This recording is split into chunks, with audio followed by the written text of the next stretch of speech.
From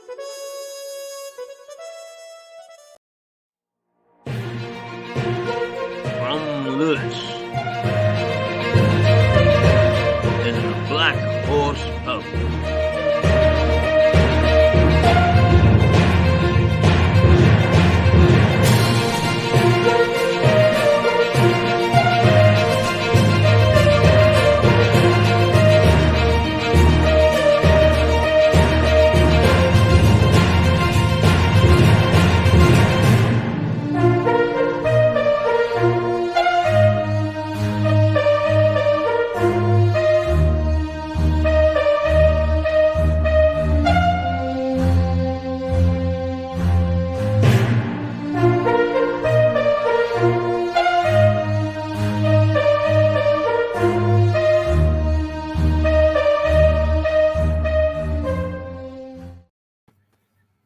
Now, there he is, the good doctor. Good morning, Mark. Keith. Morning, Keith. How are you? Now, I'm Very going good. to. How are you? I'm going to do something for you because.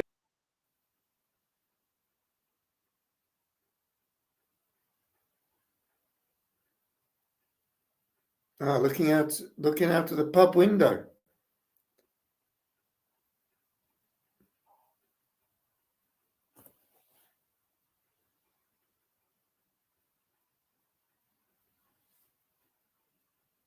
There we are. That's what it's like outside the pub window. Well, Keith, I'm just going to show you. I had a bit of excitement yesterday afternoon. I don't know if you know, but I've got a beehive, and my bees swarmed yesterday. Oh, wonderful! And it's quite amazing that normally the bees wouldn't. They'd just be out a little bit at the moment, but because it's been so mild, they're out in force, and of course there's not a lot of pollen for them to eat, but yeah, it's amazing. Yeah, terrific. No, I didn't know you got hives. How are the hens? Yeah, hens, I've only got 2 left, unfortunately. I'm just waiting. I'm going to get some more when the weather gets nicer. So they're not laying at the moment. They go through a phase of not laying, but so hopefully they'll start laying. But the bees are amazing because I don't know if you know, or viewers too, that when if another queen egg is laid in the hive, one of the worker bees comes out of the hive and it finds a position in a tree, most probably 10 or 12 feet away from the hive. And then the queen bee follows it. And then about 1,000 bees, which is what you saw on the outside of the beehive, come out and they surround the queen. And then that same worker bee goes off maybe half a mile to find another safe place. And the queen bee follows it along with the swarm. And that's how you get these swarms of bees that move around. And then the new queen is in the hive, and a new group of worker bees go around that. Yeah, it's quite amazing. Absolutely, yeah. It's quite fascinating. And it is. They are remarkable, and they are so. They come out and they don't. Most probably go no more than maybe 600 or 700 yards in diameter. And last year I planted lavender around the beehive, and actually the honey, I can't make you smell it, you can't sniff it, but the honey actually smelt of lavender. It didn't taste of it, but you could smell the lavender from the honey. It was really, really, really interesting. They're a fascinating insect at the end of the day. It's quite unbelievable. Yeah, so fantastic. I'm just sent Melissa a new message in case anything happened to the original one. But I was just going to. Sorry, Keith. No, go ahead. No, I was going to talk to Melissa today. You perhaps know a couple of years ago, well, 2 Julys ago, I was diagnosed with prostate cancer, and I'm fine now. I have hormone treatment, etc. But I was on Radio Stoke this week because they were doing a big article or big bit on raising the profile of prostate cancer, and that men don't talk about things. So men don't talk about. I'm going to the toilet, more regularly, and the flow rate's less, and I'm getting up 3 or 4 times in the night, etc. And we don't talk about it as men. And it was about really raising the profile of saying to men over the age of 50, just go and get tested.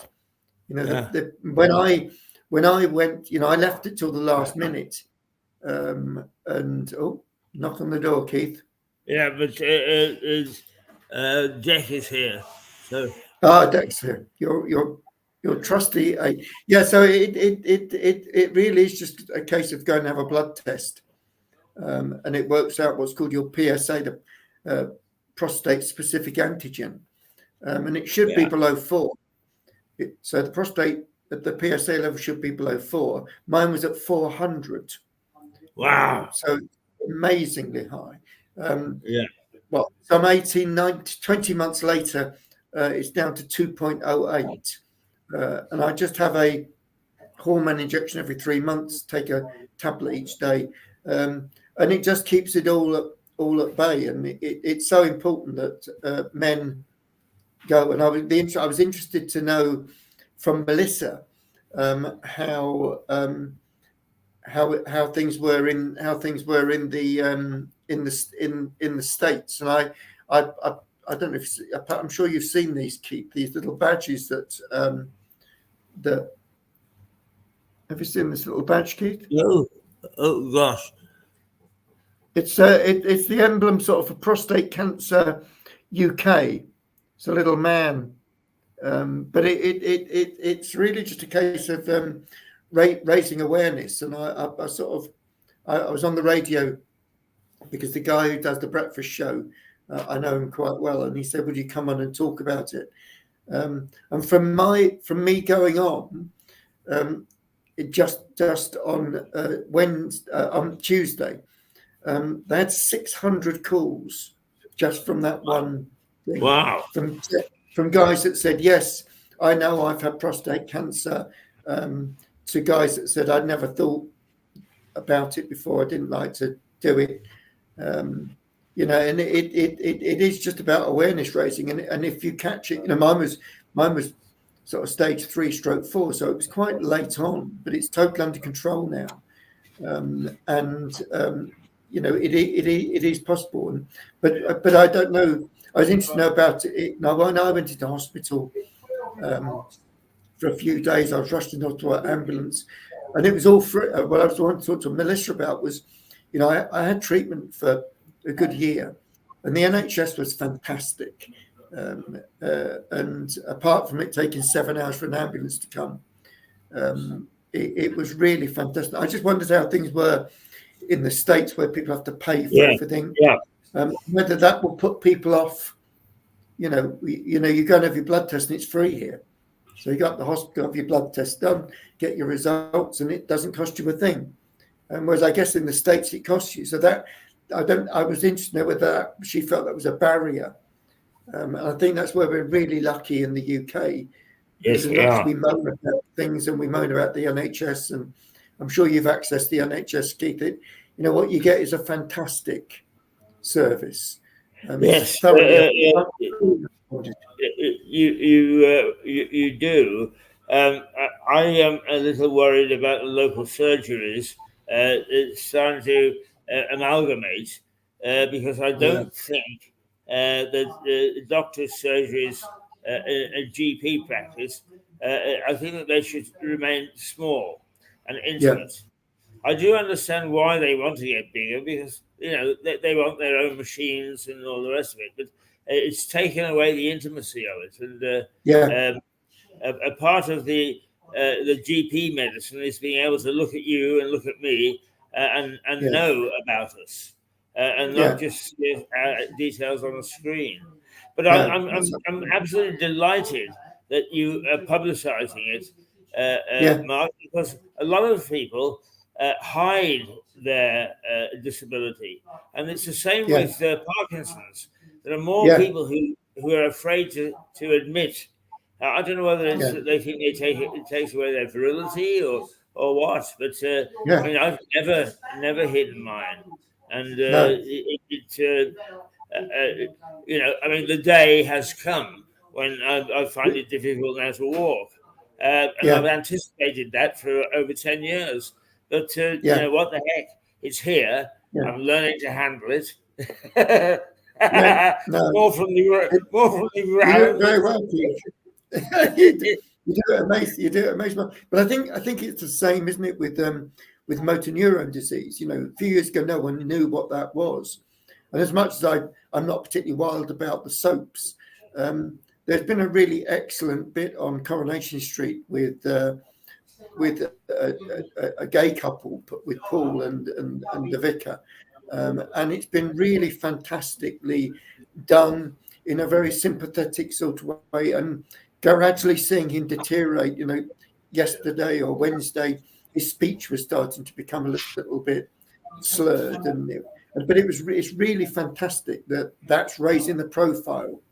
But I think things like prostate cancer, still people don't talk about it. And one in eight men over the age of 50 will get prostate cancer. It's that high.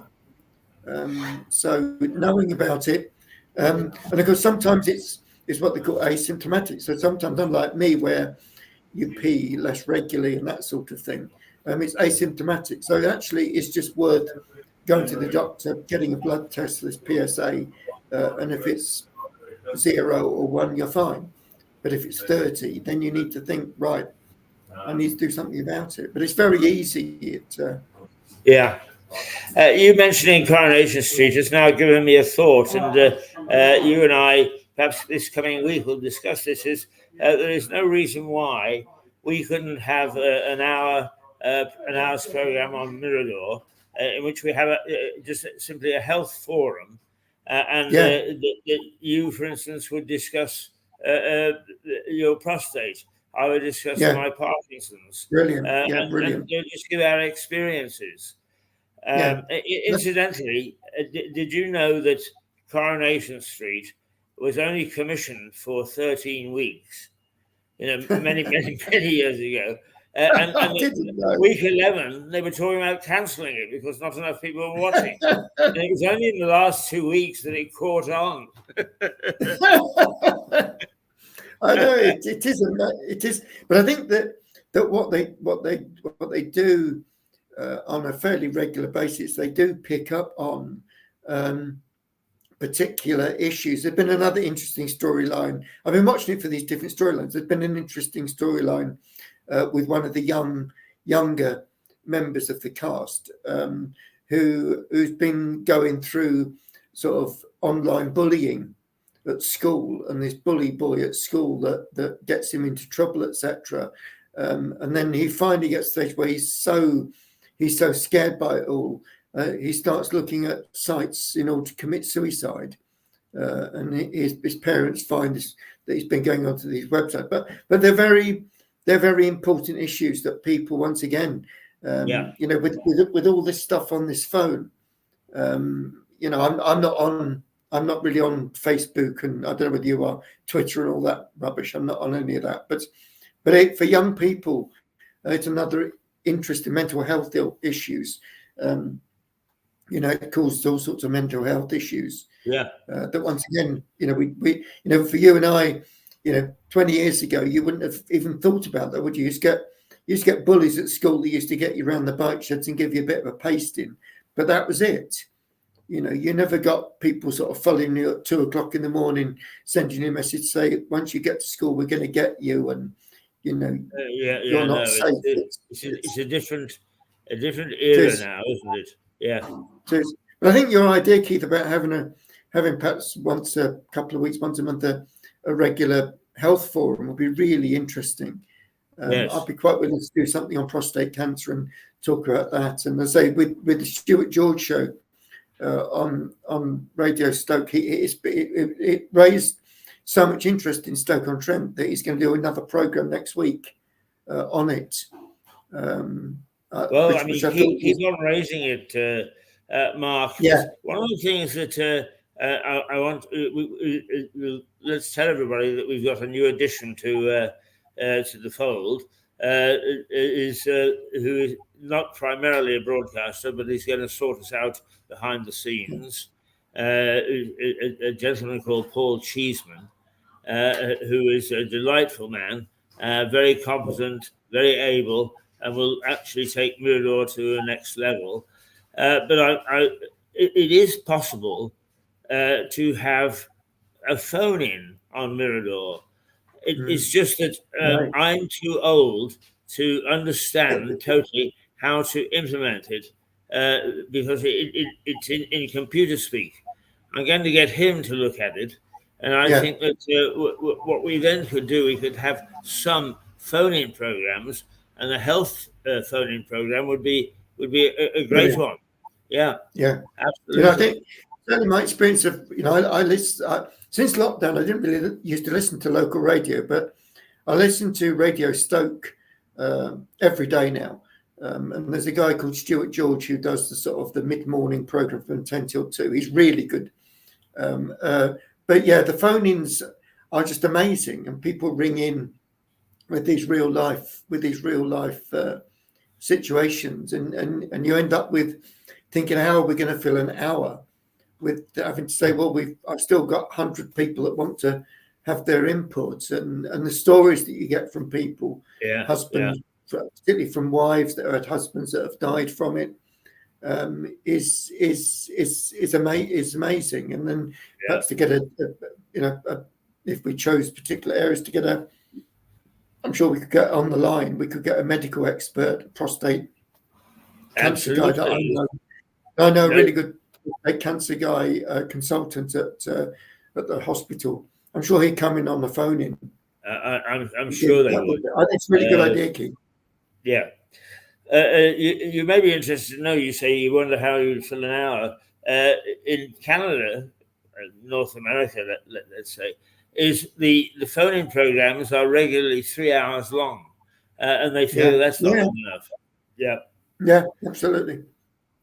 Certainly the case. Certainly, Radio Stoke. Yeah, Radio Stoke here, and I'm sure like all local radio stations, almost depends upon phone-ins, and it's constant.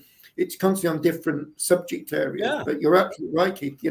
He does 4 hours, and 60% of it is from phone-ins, people that ring in on particular areas, and they come on air, and then that elicits more discussion, more interest, and it's certainly on here. It's not just Staffordshire, it's Staffordshire, Cheshire. It's quite a big area, and I'm sure it'll be even bigger with a TV channel like Mirador. I tap into a little app called Nextdoor. It's a gossip thing, really. It's I've lost my cat and so on.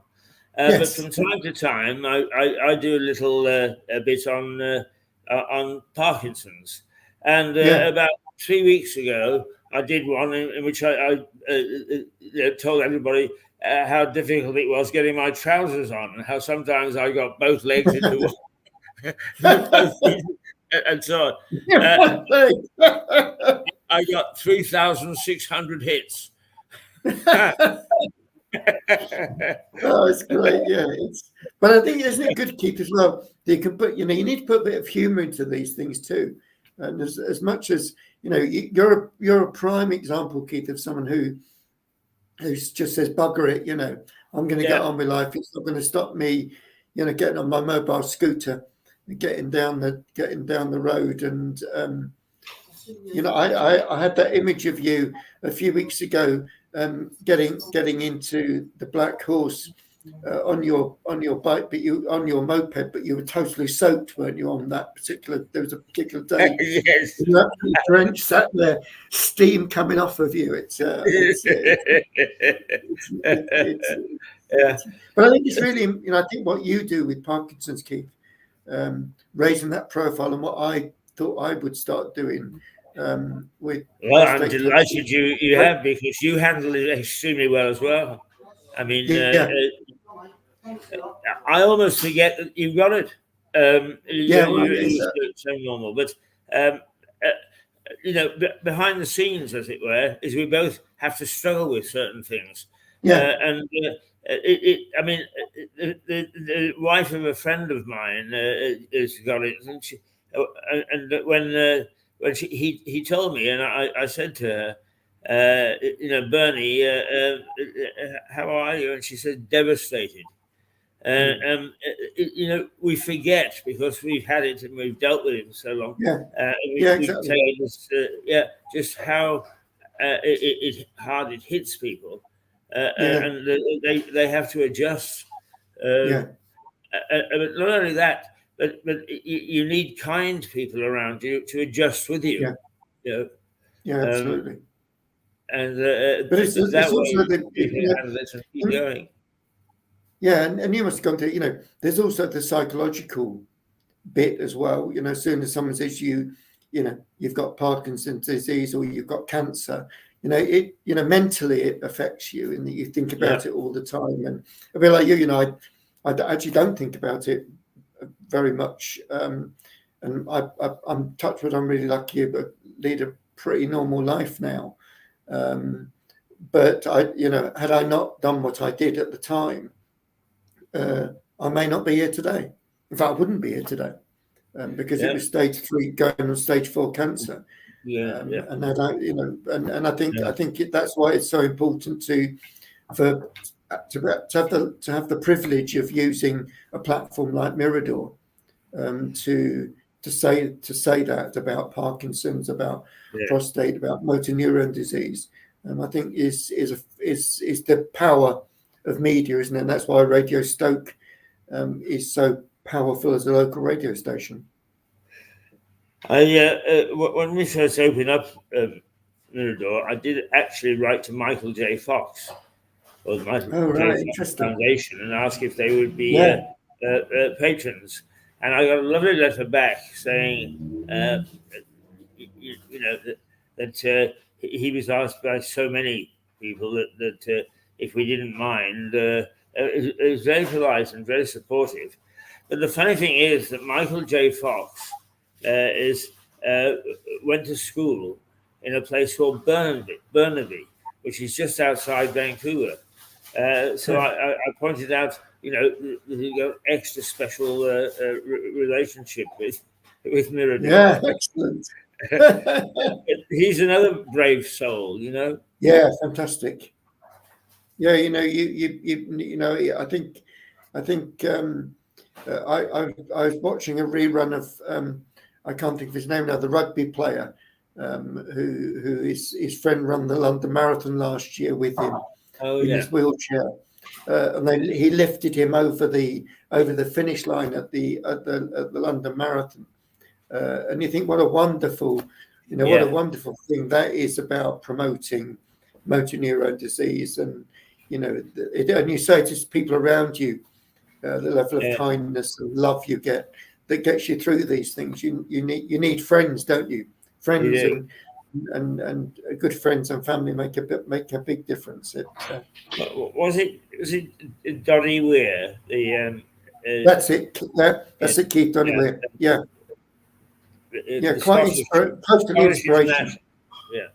Yeah, that's it. Yeah, totally inspirational, really, when you see people that can do this. And and it was interesting. There was a program on that I actually don't watch, but the One Show last night, and they do a big thank you. And last night they did it to a lady who ran a football team, or a number of football teams for young people that were amputees or and still been able to play football. And it's quite amazing to see how fantastic these guys and girls are at playing football with one leg. Just totally unbelievable that they can do it. And they were saying how it was that camaraderie, which I think is important. That was the bit about prostate cancer, people talking about it, having camaraderie, having a chat system. And certainly Prostate UK has a number of centres.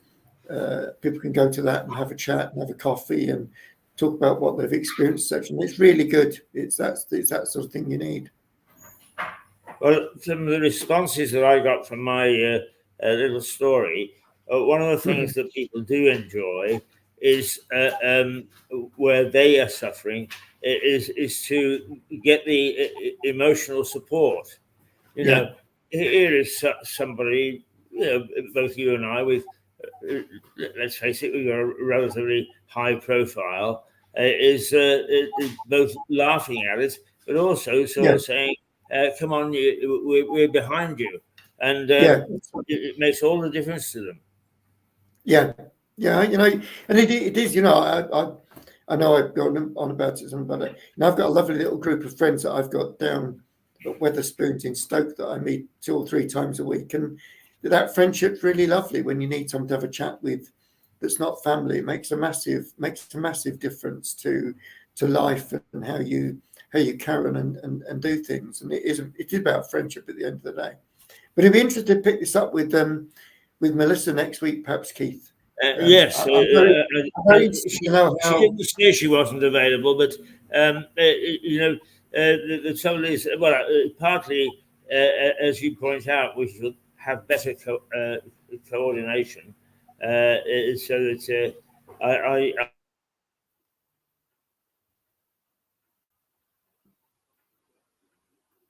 I know exactly who I've got, but of course I'm just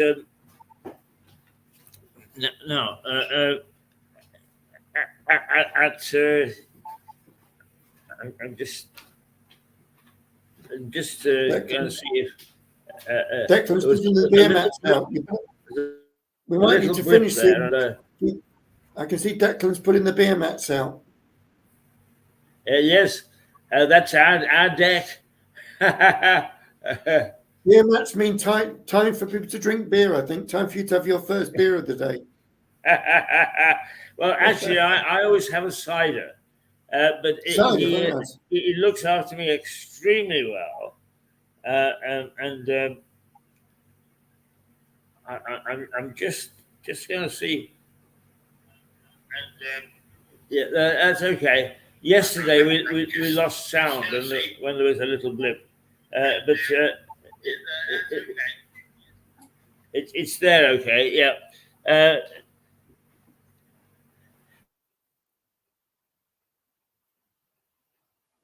There is 5 hours difference between ourselves and New York, and Melissa works extremely hard on top of her broadcasting duties. So just occasionally she fails to wake up. But it is giving you and I an opportunity just to talk about health issues for a moment. And I'm delighted that we've got this opportunity because it's been good. We've already come up with 2 to our community, and I think that strangely enough, one of the people that I worked with in the past, who has also got Parkinson's now, is Jeremy Paxman.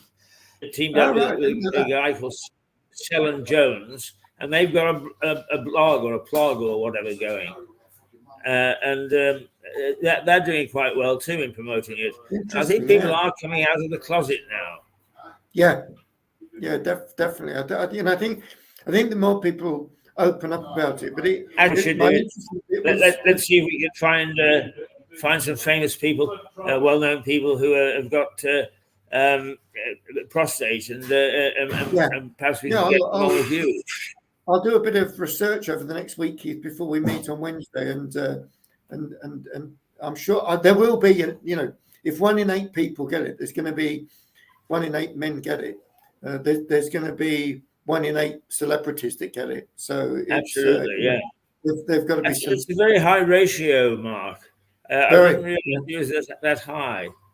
Yeah, and it's higher in Asian and Afro-Caribbean men than it is in white Caucasians. So it's an interesting question, and that's why it would be interesting to pick up. What would be interesting if we could do a little comparative study between what's happening here and what's happening over in America. Absolutely, yeah.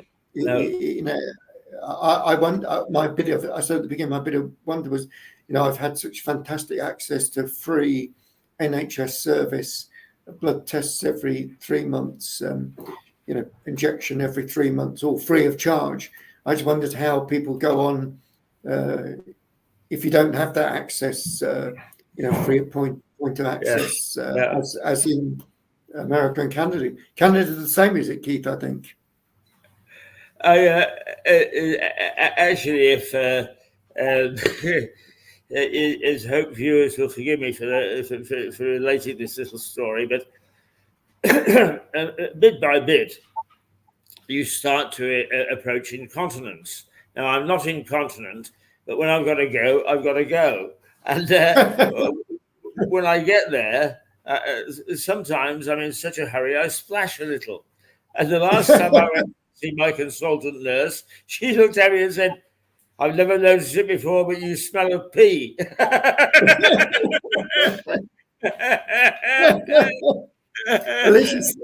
At least she did. She didn't say you smell of poo, so that's better, isn't it? Yeah, that's a sign. It's a sign of. It's a sign of all these things. But as you say, kid, you got to make a joke out of it, haven't you? I was the same.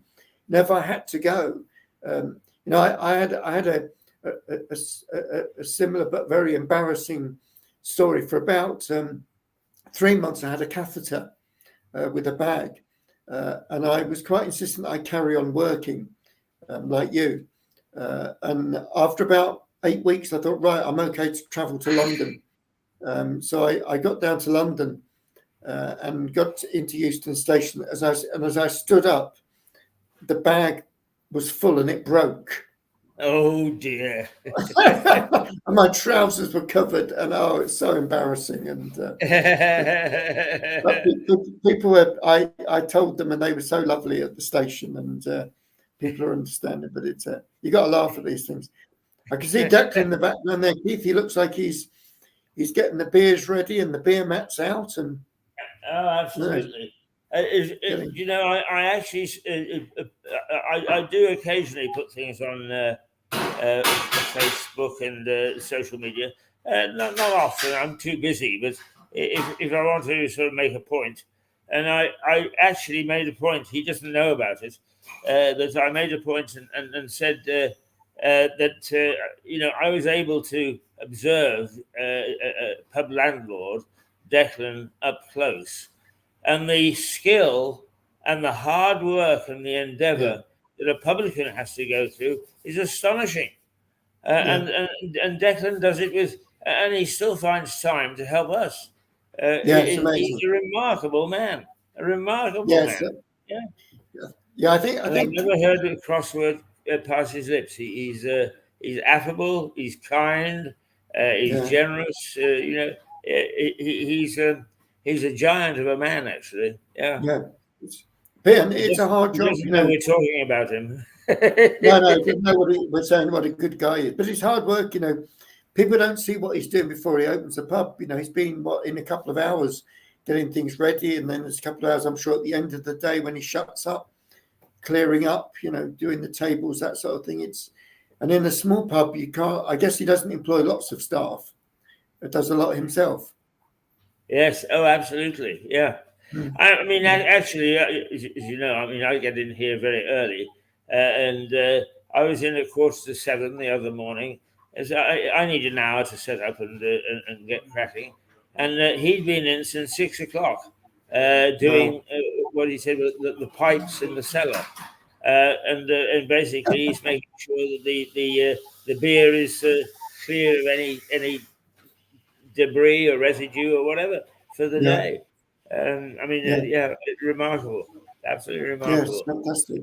Yeah, fantastic. And we just think of him as standing in front of a fire with a Labrador dog at his feet. That's right. Yeah, pulling the odd pint.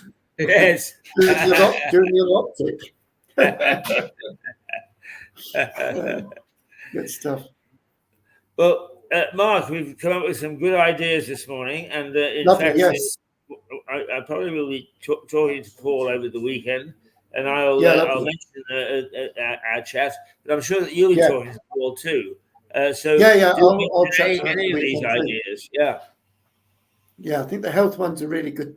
Would be a really interesting one. I'm sure viewers would find it really interesting. And then, as you rightly said, if over the next couple of months, Paul managed to get the technology working so we can get some phone-ins, that would be really good to take some Yes, I don't think it's too difficult. It's what I find with instructions and computers is the people who write these programs are so used to talking to people who understand them.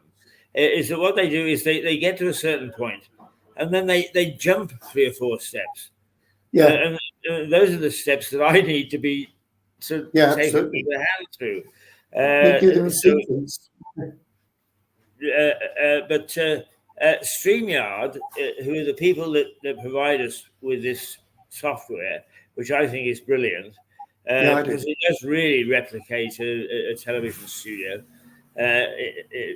for us to work with, are very, very good about both innovation, which I think may be important for our university activities. But they also think it through very carefully, and they put a lot of videos on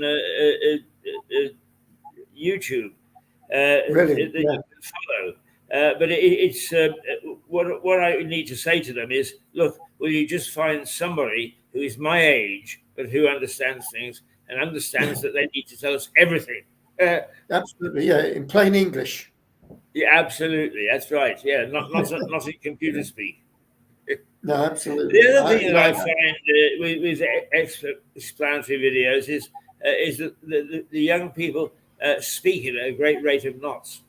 Nobody's taught them that if you're training people and explaining people, it is take it easily and instead of do it slowly. You understand every word. Anyway, there we go. We've got lots of challenges this television raises for us. I'm sure it'll be really successful. Good. Well, have a lovely weekend, Keith. See you on Wednesday. Okay. See you on Wednesday. Look forward to it. Have a good weekend, Keith. Talk to you ahead of time. Let's do something about this medical program. Yeah, I think it'd be really good. Yeah, lovely. Okay, God bless. Well, there we are. Mark Maybe, who suffers from prostate cancer, and he's come up with a great idea, and we shall certainly follow that up.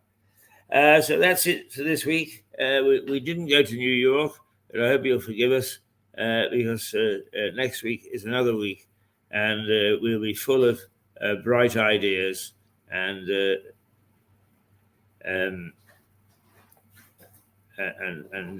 hopefully our getting things wrong and things going wrong will get less and less and less and less.